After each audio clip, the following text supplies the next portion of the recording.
Pi. Baik, rekan-rekan, terima kasih atas kedatangannya. Di kesempatan ini kami selaku kuasa hukum dari Mbak Wati ingin menyampaikan somasi terbuka terkait apa yang dilakukan oleh saudari Natalie Holzer yang secara jelas di dalam akun pribadinya media sosial di sini jelas bahwa di sini ada himbauan yang konotasinya negatif terhadap klien kami. Dengan itu kami selaku kuasa hukumnya meminta kepada saudari Natalie Holzer untuk meminta maaf kepada klien kami karena apa yang dilakukannya sangat merugikan klien kami. Tindakan saudari Natalie Holzer ini sudah merugikan klien kami karena sampai saat ini klien kami tidak dapat bekerja dimanapun, dan konotasi negatif dengan kata-kata himbauan dan hati-hati ini itu selalu berkonotasi negatif. Tidak ada kata hati-hati itu yang konotasinya positif. Hal tersebut sangat merugikan klien kami karena klien kami adalah satu-satunya tulang punggung keluarganya.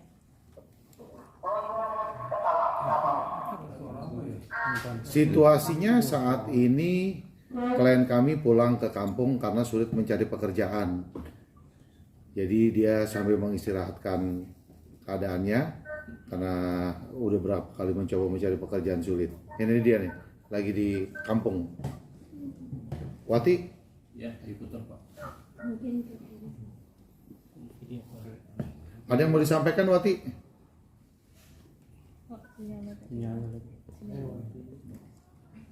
Wati, ada yang mau disampaikan, Wati?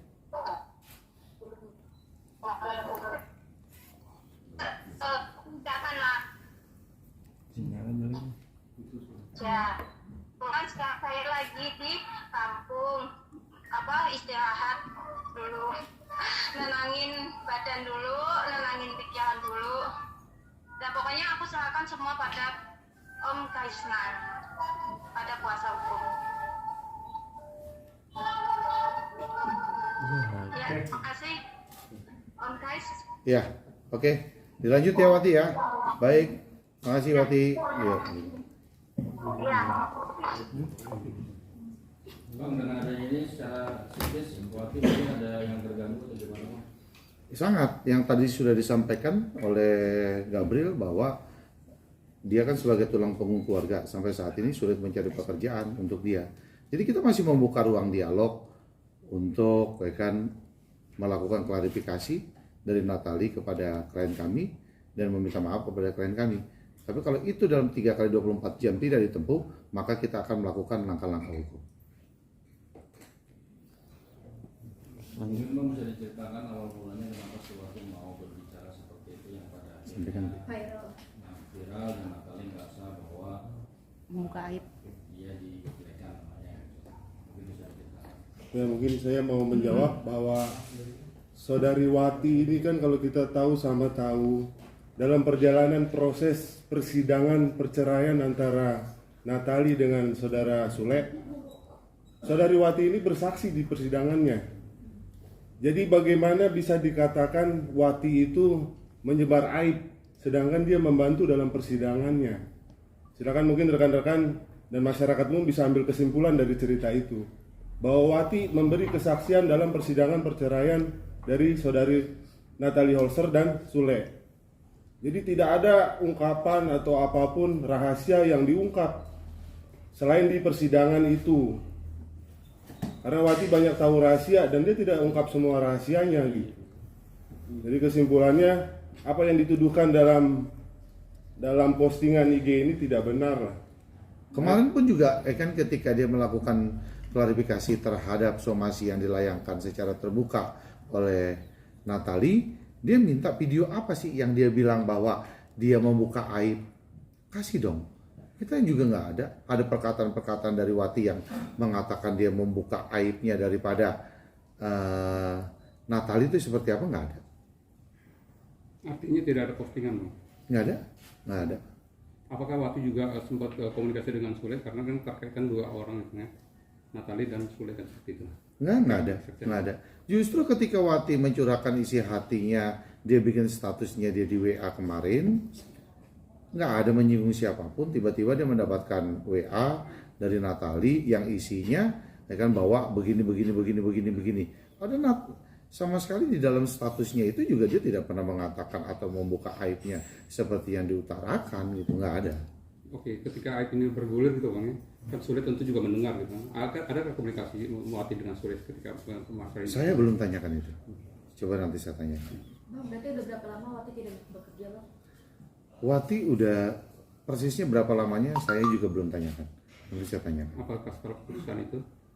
Dia cuma bilang ya kan ada sempat dia mau lamar kerja. Wati bilang dia mau ngelamar kerja, orangnya tadinya sudah mau terima, tiba-tiba ditelepon, ya kan apa bunyinya teleponnya juga Wati nggak tahu isinya. Terus orang itu bilang ke Wati, mohon maaf Mbak Wati, saya nggak jadi terima Mbak Wati itu aja. Ya.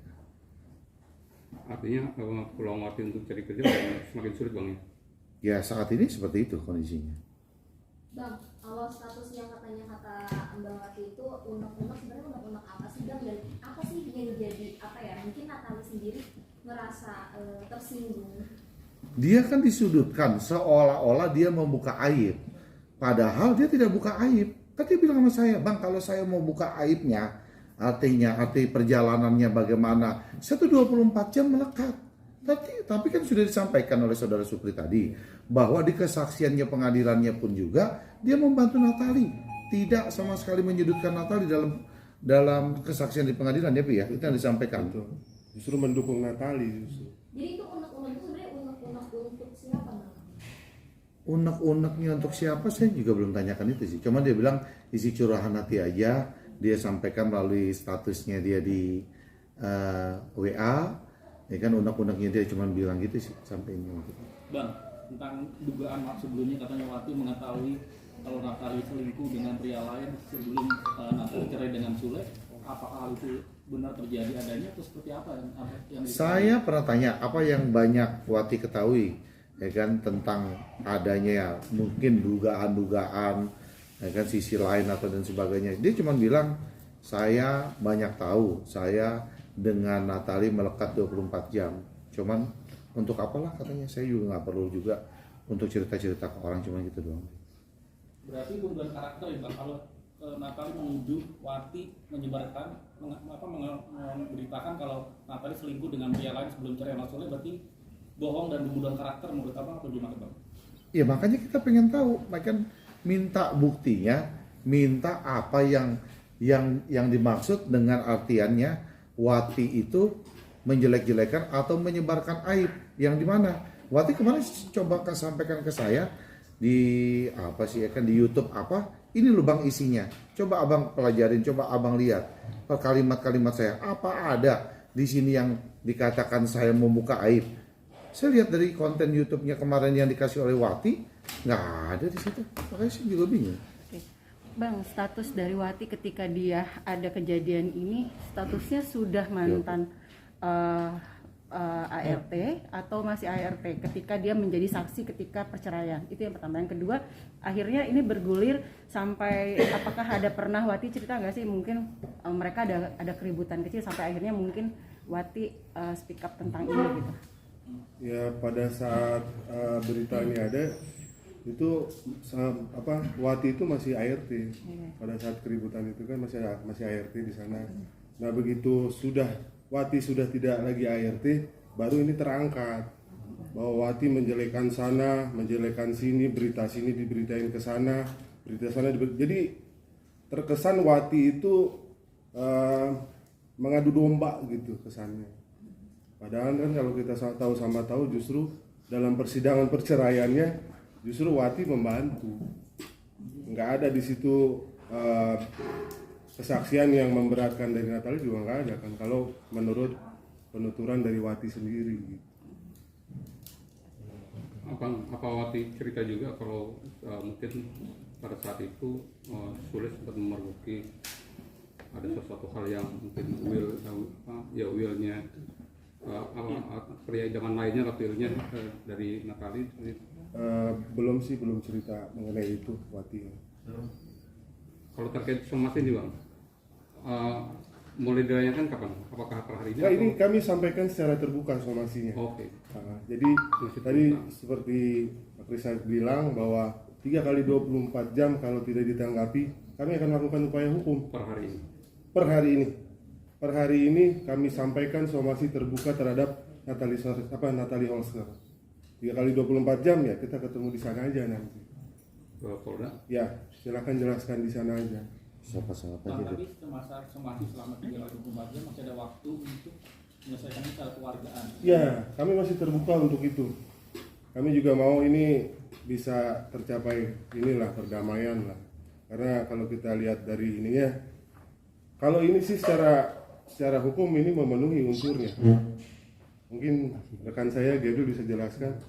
Kalau dari tindakannya saudari Natalie Holster ini memang pasal-pasal yang memenuhi itu ada banyak ya, bisa termasuk pasal 310 KUHP pasal penistaan atau pasal 311 KUHP juga pencemaran nama baik, karena memang bisa sampai saat ini tidak ada bukti yang mendukung bahwa Wati itu klien kami itu melakukan tindakan yang dituduhkannya itu. undang-undang yang baru dah. Juga ada junto kepada Undang-Undang ITE di mana pasal 27 dan 245-nya itu terkait dengan pencemaran nama baik dan pengungkapan data informasi elektronik ini.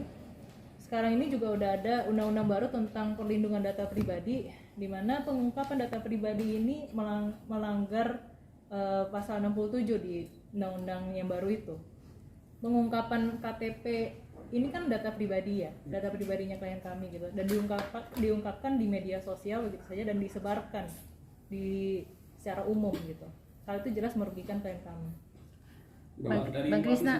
Dari Wati sendiri ada kekecewaan nggak terkait dengan disomasi oleh Natalie ketika itu? Yang pasti kan dia tidak mungkin bukan kecewa, cuman dia terkejut aja, dia kaget kenapa dia sampai harus disomasi, dilayangkan secara terbuka di medsosnya Natalie. Ya dia cuman terkejut aja, kaget aja. Bang, tapi tadi kan sempat bilang 24 jam Wati, bukan 24 jam ketika mereka masih menjadi satu ART dan Iya. majikan gitu kan. Iya. Ketika akhirnya masih 24 jam terus bergulir waktu Iya. bersama dengan ada nggak mungkin situasi atau kondisi itu Wati dibikin nggak nyaman mungkin dengan akhirnya Wati ungkap ini gitu. Sejauh ini sih dia tidak sampaikan, cuman dia bilang, Bang, saya tuh cukup dekat dengan Natalie, saya tuh baik, udah kayak saudara, udah kayak teman sendiri, udah kayak kakak sendiri, udah kayak apalah, sangat dekat saya sekali katanya dengan Natalie. Saya juga bingung kenapa saya kok tiba-tiba seperti ini dituduhkannya gitu loh, seperti ini dituduhkannya, saya nggak pernah bikin apa-apa, gitu aja disampaikan. Bisa dibilang berarti Wati itu juga karena ada yang disimpan ya sih Bang, dalam arti tidak terbuka, mungkin ada rasa takut kepada- Sementara ini masih belum sih ya, masih belum, mungkin bisa juga kan dia masih ada simpan apa yang masih belum waktunya diomongin, belum waktunya disampaikan, mungkin bisa saja. Tapi sejauh ini saya bertemu dengan Wati belum ada yang disampaikan. Boleh tahu Bang berapa lama Wati bekerja di situ Bang? Saya juga belum. Sekitar 2 tahun. Sekitar 2 tahun ya, sekitar 2 tahun ada. Sekitar berapa gitu? Dari 2020 ya, Mas? Ke situ. Sekitar 2 tahun. Sebelum somasi ini bergulir Bang, apa sempat coba untuk kekeluargaan artinya dengan Natalie untuk ketemu atau gimana? Abang mediasi antara Wati dengan Natalie? Ya justru kan di ini kita masih menunggu, kita masih membuka ruang dialog kok untuk kita pertemukan. Apakah benar Wati mendapat intimidasi dan ancaman dari Natalie, dan seperti apa ancaman dan intimidasi dari Natalie itu sendiri Bang? Waktu kita wawancara kemarin kan sudah disampaikan oleh beberapa teman media, WA-WA-nya apa aja yang dikirim, WA-WA-nya apa. Saya juga coba saya lihat. Tapi sih disimpan Wati deh kayaknya kemarin tuh. Saya belum minta. Dan ketika itu Natalie sempat menyinggung masalah Paris. Wati tahu nggak Bang hal itu? Wah, saya pernah tanya, itu siapa? Wati bilang, oh itu apa sih Bang? Iya, teman sekolah, dulu teman sekolahnya mantan pacarnya. Ketika itu, yang itu aja yang Wati tahu, cuman itu. Berarti ada dugaan Paris selingkuh dengan Natalie Bang ya? Nggak tahu juga, saya nggak tanya itu. Bang, tadi menyangkut yang abang bilang ketika si Wati sudah mau masuk kerja tiba-tiba ada telepon akhirnya tidak diterima kerjanya, apakah itu salah satu intimidasi? Bisa jadi bang, maksudnya ya memotong rezeki dia lah. Ya, Pi. Ya kalau itu sih sudah pasti bahwa efek dari apa yang dilakukan oleh saudari Natali ini, Wati ini susah cari kerja sekarang karena yayasan-yayasan sudah merekod ini juga, yayasan. Terus ini kan juga dilihat disebarluaskan melalui medsos, banyak orang tahu. Dengan begitu kesempatan Wati untuk kembali bekerja semakin tipis sekarang. Jadi total maksudnya kerugian yang dialami Wati tidak hanya Materi dan imaterial ini. Materi ini udah ancaman Natali buat Wati apa ya? Iya. Chat WA-nya. Di chat WA-nya saya sih nanti saya mintakan naikkan, saya belum dapat. Cuma kemarin sempat dibacakan, coba saya lupa. Ada beberapa kalimat sih yang ya intinya seperti itulah. Saya kalau nggak salah minggu kemarin deh udah pernah di itu kan nama Wati. Banyak nggak Mbak ancaman itu, kata-kata mungkin ada kasar atau yang nggak sopan atau gimana Bang? Lumayan banyak itu. Bang, kalau misalnya Wati tidak terbukti bersalah, apakah Wati bisa kembali bekerja atau memang tetap seperti di sini sekarang? Kan tujuan klien kami melakukan ini itu kan memang tujuannya ya supaya klien kami bisa kembali bekerja, klien kami bisa kembali mendapatkan nafkah untuk keluarganya. Memang itu adalah tujuan utama dari klien kami. Klien kami tidak ada niatan atau keinginan menjatuhkan orang lain. Posisinya klien kami saat ini adalah mendapat somasi terbuka dari saudari Natali Holzer, tapi somasi terbuka itu tidak dilayangkan dengan bukti-bukti yang cukup. Kita pun ini adalah bentuk klien kami untuk melindungi dirinya dan untuk mencoba membenarkan namanya lah ya, supaya dapat kembali bekerja. Itulah tujuan dan keinginan utama dari klien kami itu. Memang tidak ada tujuan atau niatan untuk menjatuhkan orang lain ya. Tujuannya memang hanya untuk dapat kembali bekerja. Oke. Bang, mungkin ada kemungkinan nggak bang, langkah yang diambil Natal ini adalah bentuk pencegahan dari saudara Wati untuk tidak bersuara lebih jauh lagi dan langsung membungkam itu. Ya kalau kita lihat peristiwa dari satu ke satunya, ya sepertinya sih begitu. Jangan sampai Wati ini mengungkap semua yang tidak diungkap. Tadi saya bilang bahwa dia kan ikut pernah membantu dalam pengadilan, dia pernah melekat 24 jam. Otomatis Wati ini banyak tahu lah mengenai Natali. Artinya Natal ini mencoba mencegah gitu. Ya mencegah itu sebenarnya, bahwa dia jangan sampai ungkap semua apa yang dia ketahui lah gitu. Upaya tutup mulut berarti, Pak. Ya kurang lebih begitu. Bang, ada kemungkinan nggak kuasa hukum Wati akan bertemu kuasa hukum Natali untuk menyelesaikan yang mediasi seperti itu? Nggak menutup kemungkinan. Ya kan oke-oke aja buat kita. Oke, makanya kan kita bilang kita masih membuka ruang dialog untuk dilakukan mediasi.